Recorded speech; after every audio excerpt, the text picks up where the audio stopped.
Mesdames, Mesdemoiselles et Messieurs, bonsoir à nouveau, bonsoir à toutes et à tous. Je vous reçois et je vous souhaite la bienvenue encore une fois ici sur la tribune d'éveil des consciences. Alors, à la une de l'actualité internationale, une révélation choquante vient d'être faite par ce média très puissant, très connu du côté occidental qu'on appelle Bloomberg. Yes, Bloomberg. C'est ça le nom de ce média. Vous avez entendu parler de Bloomberg. Généralement, les informations que Bloomberg reçoit de la part des Occidentaux, quand Bloomberg, quand Bloomberg met ça, déclare ça devant le public, ça a toujours des effets. Ça se concrétise toujours. Alors, Bloomberg vient de faire une révélation très choquante. La révélation repose sur un désespoir total qui va frapper le président ukrainien Volodymyr Zelensky. Volodymyr Zelensky sera sous le coup du fouet de la déception totale, une déception vis-à-vis de l'OTAN, des États-Unis d'Amérique et de tous les membres des pays de l'OTAN. Cette révélation que nous allons voir tout de suite vous permettra de comprendre que les déclarations qui ont été faites hier par le secrétaire général de l'OTAN, c'était juste pour montrer son talent d'acteur de théâtre, de comédien à Zelensky. Quand deux comédiens se suivent, deux comédiens se mettent ensemble, l'un connaît la compétence de l'autre, l'autre ne connaît pas que l'autre est comédien. Ouais, c'est la démonstration de puissance, Maranatha. Alors, c'est quoi la révélation? La révélation concerne le prochain sommet de l'OTAN qui aura lieu le 24 juin. Le 24 juin 2025, le sommet de l'OTAN aura lieu. Et c'est en perspective de cela que le secrétaire général de l'OTAN, très agité, a fait des déclarations hier. Mais cette révélation, ça va surprendre Zelensky. Alors, qu'est-ce que la révélation dit? C'est de cela que nous parlerons dans le cadre de cette vidéoconférence. Dames et messieurs, voilà. Mais avant de continuer, je vous demande de mettre beaucoup de j'aime.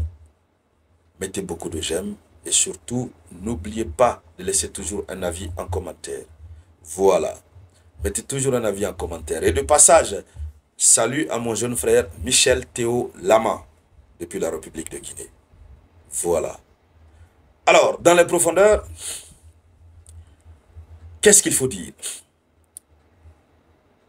La déclaration qu'ils vont produire le 24 juin. Vous savez, chaque fois qu'ils partent en sommet, il y a déjà un projet de déclaration qui est là. C'est pourquoi souvent, dès qu'ils terminent, automatiquement, il y a une déclaration qui est là, qui est lue. Donc, ils préparent la déclaration. Arrivé, peut-être ils vont un peu ajuster. Mais déjà, l'essentiel, c'est ça. Ce sont des idées arrêtées. Le sommet, ce sont juste des formalités. Donc, la déclaration du prochain sommet de l'OTAN n'évoque pas les perspectives d'adhésion de l'Ukraine à l'OTAN. Ils ne parleront même pas de ça. Selon Bloomberg, qui aussi cite des sources, ils ne parleront pas de ça. Non. Or, hier, nous avons tous vu ici, je ne dis pas ceux qui viennent de nous rejoindre sur la page, nous avons tous vu ici hier, le secrétaire général de l'OTAN a dit que l'OTAN ne reculera pas. D'accord? L'Ukraine va bel et bien adhérer à l'OTAN. Le chemin de Kiev vers l'OTAN est irréversible. Mais le 24, ce n'est pas ce qu'ils vont déclarer. D'ailleurs, même pour le moment, Zelensky n'est même pas invité à participer au sommet de l'OTAN. Il n'est pas invité. Son ministre des Affaires étrangères a dit que l'Ukraine était invitée, mais Zelensky était en train de réfléchir, machin, machin. C'est faux. C'est faux. On peut inviter Zelensky au sommet de l'OTAN et qu'il s'asseye pour réfléchir. On le dit très souvent chez nous. Quand tu cherches quelque chose sur des feuilles de manguier ou bien sur les feuilles d'un arbre, la chose que tu cherches, dès que tu la retrouves sous tes pieds, qu'est-ce que tu fais? Au lieu de monter jusque là-bas pour aller chercher, tu vas sous tes pieds, mais tu vas t'abaisser. Ramasser au calme et dans la paix du samouraï, dans une paix samouraïtique. Zelensky qui cherche coûte que coûte à saluer simplement les responsables des pays membres de l'OTAN à s'approcher et sentir l'odeur du sommet de l'OTAN. Lorsqu'on l'invite, et lorsqu'il est invité, il va prendre la parole, on va lui tendre un micro. Il va se lamenter, il va exposer combien de fois ils sont victimes, etc., etc. Il va insulter le monde, il va dire, bon, vous refusez de prendre telle décision forte, c'est pourquoi la Russie fait ceci, fait cela. Il va encore mettre la pression, il faut me donner des armes, etc., etc. Zelensky ne peut pas refuser. Allons-y avec la révélation. Rassurez-vous d'avoir eu à partager au maximum. Et tous ceux qui n'ont pas encore téléchargé l'application Moyen Express, allez-y, téléchargez. Ça, c'est la plateforme de l'Afrique. Allons-y. Donc, cette question a occupé une place importante lors des sommets précédents. La question de l'adhésion de l'Ukraine à l'OTAN. Et ils ont aussi promis 40 milliards de dollars à Kiev l'année passée.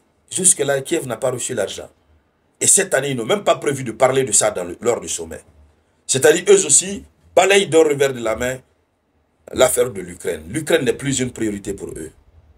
Et ça veut dire, désormais, ce ne seront plus les États-Unis ceux qui seront accusés. Cette affaire d'Ukraine, tout le monde balaye d'un revers de la main. Les gens sont fatigués. Les gens sont fatigués. C'est-à-dire, même si tu aimes te battre comment, mais arrivé à un moment donné, tu seras fatigué. Je vous donne un exemple très concret. C'est ce qui arrive à l'Occident. Ils ont pris l'affaire de Russie là avec un gros cœur. C'est ce qui arrive à l'Occident. Je vous donne un exemple. Un jour, dans un bar, dans un coin de l'Afrique, quelque part là-bas, à Bonabéry, ça c'est au Cameroun, il y a un monsieur, colosse, qui a la force, bien, c'est-à-dire, quand tu vois, tu restes tranquille. Il y a un gars qui est mince, petit, n'a même pas de force. Il le trouve dans le bar. Il tape dans la poitrine. Toi, tu es comment? Il commence à parler. Après, il le frappe. Il vient s'asseoir, il commande sa bière. Commence à prendre. Vous connaissez les gars de Bonabéry, à Douala, au Cameroun. Commence à prendre sa bière. Le petit, mince, il demande au gérant, il dit, donne-moi une miche. On lui envoie, il fume. Il dit au gars, tu veux me battre? Non, sortons. Ils sont sortis. Ils se sont battus. On l'a frappé propre. Après, il est allé s'asseoir. Il dit au gérant, c'est le plus petit hein, qu'on frappe. Il dit au gérant, donne-moi une bière. Et donne-moi une miche. On lui donne. Il tire. Il dit au colosse, il dit, viens encore me frapper. Ton travail, c'est de me frapper, viens. Il sort. On le bastonne encore. Ils ont fait plus de 10 rounds. Le barman, tous ceux qui étaient présents. Tout le quartier Bonabéry est sorti. Ils ont demandé pardon au plus petit. Pardon, laisse ça comme ça. Parce que le colosse l'a frappé, il était fatigué. Il était fatigué maintenant. Il n'avait plus de force. Il dit pardon, laisse, c'est bon. Il lui a donné l'argent. Il dit non, je ne vais plus te frapper, c'est bon. Il dit non, frappe-moi. Ils sont restés dans ça. Ils ont commencé à 12 heures. Ils sont restés dans ça jusqu'à 23 heures. Le gars refuse. À partir de 2 heures du matin, tout le monde a parlé fatigué. Chef des quartiers, tout le monde a parlé fatigué. Et finalement, les deux étaient couchés l'un à côté de l'autre. Le gars, il demande, donnez-moi une mission. Il fume très bien. Après, il fait comme ça. Il dit au colosse, il dit, frappe-moi. Le colosse n'a plus de force, il fait comme ça. Si le colosse n'arrive pas, lui aussi, il lui tape. Ils sont restés dans ça jusqu'à 6 heures du matin. Ils se sont endormis. Quand ils se sont réveillés, je vous expliquerai le reste. Mettez en commentaire, je veux la suite. Si vous avez suivi l'exemple. Alors donc, c'est ce qui arrive. L'Occident est fatigué. L'OTAN n'a rien prévu concernant l'Ukraine pendant son sommet à venir. Alors, ce qu'il faut dire, la promesse d'une assistance de sécurité à long terme à l'Ukraine a également été supprimée. La promesse de 40 milliards a été supprimée dans la déclaration. De plus, la déclaration ne mentionne pas que la Russie est un pays agresseur. Puisque Trump n'a pas dit que la Russie est un pays agresseur, dans cette déclaration du sommet qui va sortir, la Russie n'est plus considérée comme agresseur. Alors, la déclaration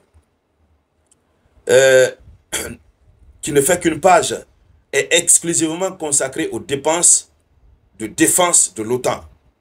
Les pays de l'OTAN s'engagent à allouer au moins 3,5% de leur PIB aux besoins essentiels de défense d'ici 2032. ainsi que 1,5% supplémentaire à la protection des infrastructures, à la protection des réseaux et à la préparation civile, atteignant ainsi le seuil de 5% sur lequel insistent les États-Unis d'Amérique. Donc, ils chercheront à satisfaire à la demande de l'Amérique. Puisque l'Amérique ne veut pas que le conflit continue, l'OTAN ne va pas financer l'Ukraine. Les 40 milliards, non, c'est faux. Adhésion de l'Ukraine comment on appelle, à l'OTAN, c'est faux. Donc, le chef de l'OTAN était dans une comédie, cette déclaration récente à Londres. C'était de la comédie. Alors, mesdames, mesdemoiselles et messieurs, c'était ça la une de l'actualité internationale. Merci donc de la partager au maximum. Je vous reviens tout à l'heure avec de nouvelles actualités. C'était la voix de votre unique samouraï.